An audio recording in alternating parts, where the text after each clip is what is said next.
नमस्कार श्रोताओं, आप सुन रहे हैं 90.4 मेगा हर्ट्ज में कुमाऊवाणी सामुदायिक रेडियो आपन बात। और मैं हूं आप लोगों का रेडियो साथी नारायण मेहता। श्रोताओं, आज हम पहुंचे हैं रामगढ़ विकास खंड कार्यालय, जहां से क्षेत्र के विकास और जन कल्याण से जुड़ी अनेक योजनाओं का संचालन किया जाता है। इन्हीं योजनाओं और विकास कार्यों की जानकारी आप तक पहुंचाने के लिए आज हम बातचीत कर रहे हैं रामगढ़ के खंड विकास अधिकारी श्री शुभम अग्रवाल जी से। आइए जानते हैं कि विकास खंड रामगढ़ में वर्तमान में कौन कौन से विकास कार्य संचालित हो रहे हैं और ग्रामीण क्षेत्रों तक सरकारी योजनाओं का लाभ किस प्रकार पहुंच रहा है और क्षेत्र के विकास को लेकर प्रशासन की क्या प्राथमिकताएं हैं। सर, बहुत बहुत स्वागत है आपका हमारे इस खास बातचीत कार्यक्रम में। धन्यवाद जी। तो सर बताइए कि अभी वर्तमान में लोगों के लिए कौन कौन सी महत्वपूर्ण स्कीमें ब्लॉक के माध्यम से की जा रही हैं। देखिए, ग्राम विकास में सबसे इम्पोर्टेंट स्कीम तो अभी मनरेगा होती है जी। जिसके अंतर्गत ग्रामीण क्षेत्रों में जो भी विकास कार्य होते हैं उनको पूर्ण करने में हम मदद करते हैं। तो अभी अगर एक चेंज की बात की जाए तो मनरेगा की जगह पे वीजी राम जी एक नई स्कीम आई है जी, जिसमें कि पहले जो 100 दिन का रोजगार दिया जाता था इसमें 125 दिन का रोजगार दिया जाएगा जी, इसके अतिरिक्त जल संरक्षण और पर्यावरण परिवर्तन पे भी हमने काफ़ी इंपॉर्टेंट इसमें चेंजेस लाए हैं जी, जिसमें कि न केवल हम नई जो संरचनाएं हैं उनको बनाएंगे बल्कि उनकी मरम्मत उनका रखरखाव की भी इसमें व्यवस्था की गई है। बिल्कुल। हालांकि अभी ये ट्रांजिशन पीरियड है तो अभी मनरेगा में जो पुराने काम हैं उनको हम कंप्लीट कर रहे हैं जी, और इसके अलावा जो वीजी राम जी है उसकी गाइडलाइन तैयार हो रही है, उसमें क्या काम होने चाहिए, कौन से 60 दिन ऐसे हो, क्योंकि मनरेगा में एक प्रॉब्लम ये होती थी कि कहीं जो इंडिया जी, कृषि प्रधान देश है, उत्तराखंड में भी हॉर्टिकल्चर भी काफ़ी इंपॉर्टेंट होता है, कृषि काफ़ी इंपॉर्टेंट होता है। तो एक पीरियड ऐसा होता है जिस टाइम लेबर की शॉर्टेज होती है बिल्कुल, बिल्कुल। और मनरेगा के कारण या वीजी राम जी के कारण कृषि क्षेत्र प्रभावित ना हो तो उसके लिए एक व्यवस्था ऐसी भी रखी गई है कि 60 दिन का एक कूलिंग ऑफ पीरियड होना चाहिए जी, जी, जिसमें कि वीजी राम जी का काम ना होकर लोग अपने खेती पे अपने हॉर्टिकल्चर पे ध्यान दे सकें। जी, तो अभी इन सब चीज़ों पे फोकस चल रहा है। तो इसके अलावा तो जो पुराने मनरेगा के कार्य उनको हम कंप्लीट कर रहे हैं और वीजी राम जी की गाइडलाइंस को और वीजी राम जी में क्या चेंजेस आए हैं उसके बारे में लोगों को अवेयर किया जा रहा है। बिल्कुल है। तो सर आपने जी राम जी का नाम लिया और मनरेगा की जो परियोजना है, क्योंकि इससे पहले मनरेगा ही काम करती थी और मनरेगा में ही लोगों के काम हुआ करते थे। लगभग हमारी जितनी भी पंचायतें हैं उनका गठन हुए भी करीब 1 साल होने जा रहा है। तो कुछ जगहों पर आम जनसभा की बैठक भी हो चुकी है और लोगों ने मनरेगा के नाम पर कई सारे काम लोगों ने अपने अपने आवेदन भी करे हैं। तो क्या उन लोगों के काम अभी शुरू हो रहे हैं या फिर जब जी राम जी में काम होगा तभी उनके काम होंगे। और देखिए, जो पुराने मनरेगा के काम थे उनको तो हम कंप्लीट कर ही रहे हैं। जी, इसके अलावा जो कार्य योजनाएं अभी चल रहे हैं उनको भी अगर कुछ नए काम हैं उनको भी हम करने से मना नहीं कर रहे हैं, वो भी जी, अभी जी, किए जा सकते हैं।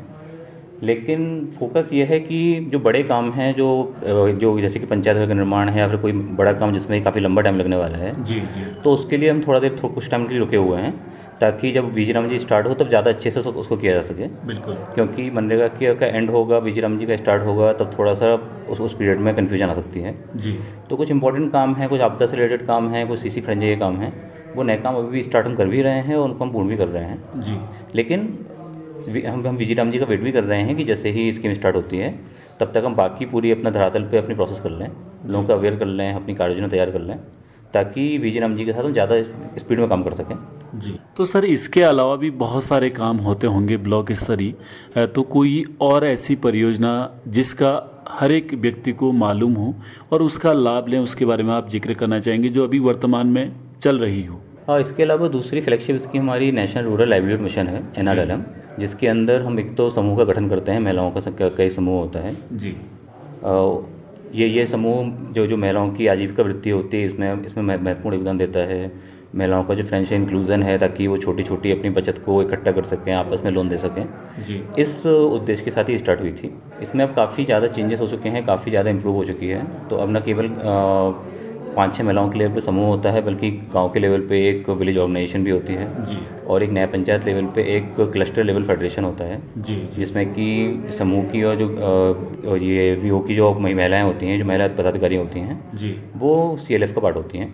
तो इनमें विभिन्न स्तरों पे हम महिलाओं को सपोर्ट करते हैं, उनको मेंटर करते हैं, उनको CCL और अन्य माध्यम से लोन प्रोवाइड करते हैं। जी, फिर NRLM के साथ ही 2 अलग परियोजनाएं होती हैं, रीप और आरबीआई जी, रीप के माध्यम से जो छोटे छोटे इंटरप्राइज महिलाएं बना रही हैं, बनाना चाहती हैं, जी, जी, उनको सहायता प्रदान की जाती है।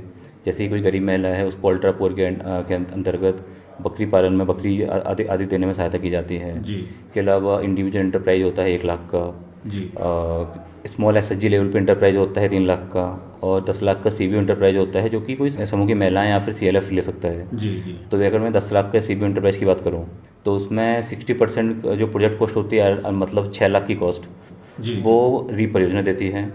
3 लाख बैंक लोन होता है, और 1 लाख उस महिला के जो उसका जो समूह है, जो सीएलएफ है, उसको देना होता है। तो ऐसा करके हमने ब्लॉक में कुछ फूड वैन स्टार्ट कराई हैं। कुछ महिलाएं टेंट का काम करने में इंटरेस्टेड थी, हमने उनको टेंट हाउस प्रोवाइड करा रहे हैं। जी, इसके अलावा एक आरबीआई है, रूरल बिजनेस इंक्यूबेटर, जी, जो जी, कि महिलाओं को उनके जो प्रोडक्ट हैं उनकी मार्केटिंग में, उनकी स्किलिंग आदि में मदद कर रही है।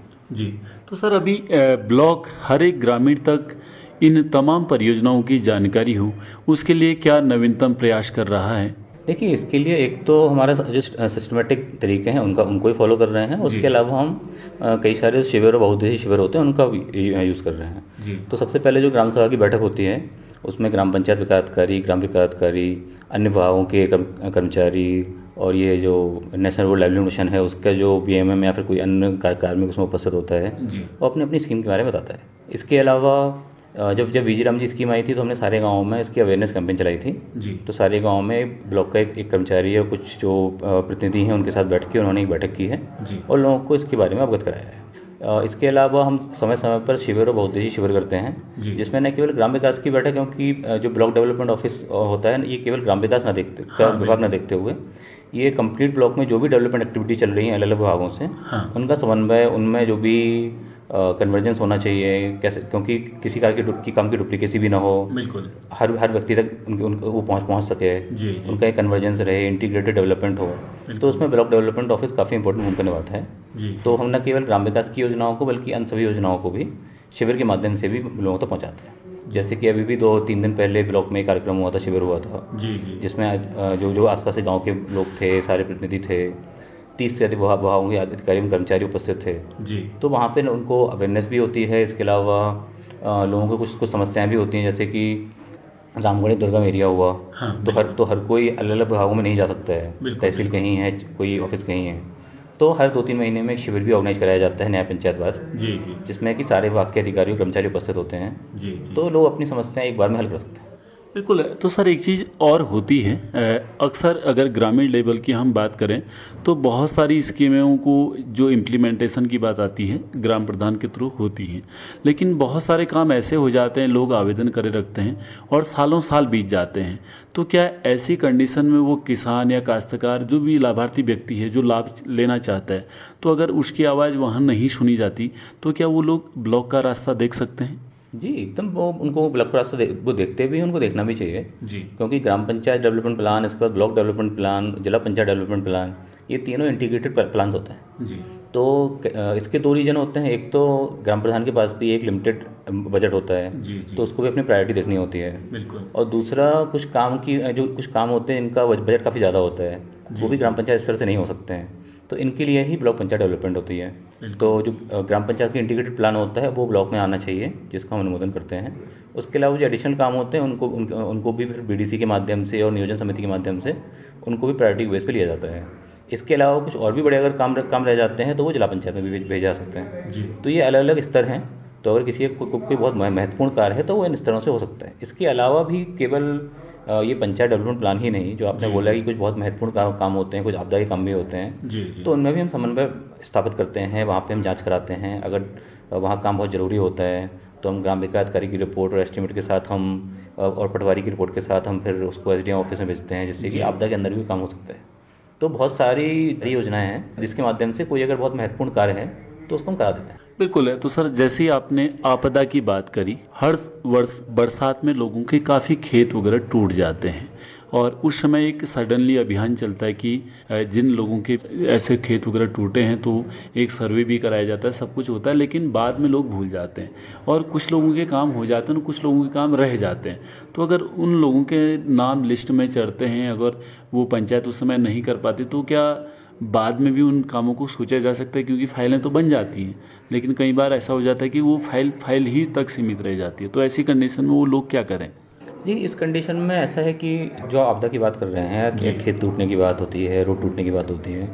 आपदा जो उत्तराखंड की आपदा है वो कुछ आपदाएँ तो बहुत अचानक से आती हैं, 4-5 साल में बहुत बड़ी आपदा आ जाती है। हाँ। उसके अंदर आपदाएँ कंटिन्यूअसली आती रहती हैं। बिल्कुल। तो सेम रोड आपका लगातार 1 साल, 2 साल, 3 साल टूटता रहता है। जी जी जी। तो अगर इस साल अगर आपके आपदा में काम नहीं भी हो पाया है उनकी भी, क्योंकि हर जगह बजट की लिमिटेशन रहती है, बिल्कुल बिल्कुल। तो आप उस काम को अगले साल भी जो जो आपदा में जो टूटा हुआ हो उसमें भी दिखा सकते हैं। उसमें जी। भी आप उसको रजिस्टर करा सकते हैं कि ये रोड इस साल आपदा में फिर से और टूट गया है। जी। तो उसकी रिपोर्ट के साथ आप पुनः आवेदन कर सकते हैं। तो सर, बहुत अच्छी जानकारी आपने हमारे श्रोताओं को दी।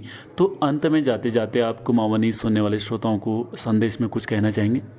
उनको संदेश में यही कहना चाहूँगा कि जो डिसेंट्रलाइजेशन हुआ है और जो सरकारें केवल सेंटर में न रह के ग्राम पंचायत तक पहुँची हैं, जी। तो इसकी आप भी आवाज़ बनें, आप भी इसका पार्ट बनें। खुली बैठकों में आप जाएँ, अपने प्रतिनिधियों से आप मिलें, अपने प्रतिनिधियों को अपनी समस्याएं बताएं। अगर कहीं सुनवाई नहीं हो पा रही है आपकी, तो उनके उच्चाधिकारी हैं या फिर उनके उनके ऊपर जो प्रतिनिधि बैठे हैं, वहाँ तो अपनी बात पहुँचाएँ। अगर आपका काम ज़रूरी होगा तो काम अवश्य होगा। तो आप भी इस सरकार का पार्ट बने, आप भी डेमोक्रेसी का पार्ट बने और देश को आगे ले जाने में, उत्तराखंड को आगे ले जाने में महत्वपूर्ण भूमिका निभाएं। जी, बहुत बहुत धन्यवाद सर। Thank you. तो श्रोताओं, ये थे रामगढ़ विकास खंड के खंड विकास अधिकारी श्री शुभम अग्रवाल, जिन्होंने हमें विकास खंड में संचालित विभिन्न जन कल्याणकारी योजनाओं, ग्रामीण विकास कार्यों और प्रशासन की प्राथमिकताओं के बारे में महत्वपूर्ण जानकारी दी। हमें उम्मीद है कि यह बातचीत आप लोगों के लिए जरूर मददगार साबित होगी। इसी आशा के साथ अभी अपने रेडियो साथी नारायण मेहता को दीजिए इजाजत। नमस्कार। सुनते रहें कुमाऊं वाणी सामुदायिक रेडियो, आपन बात।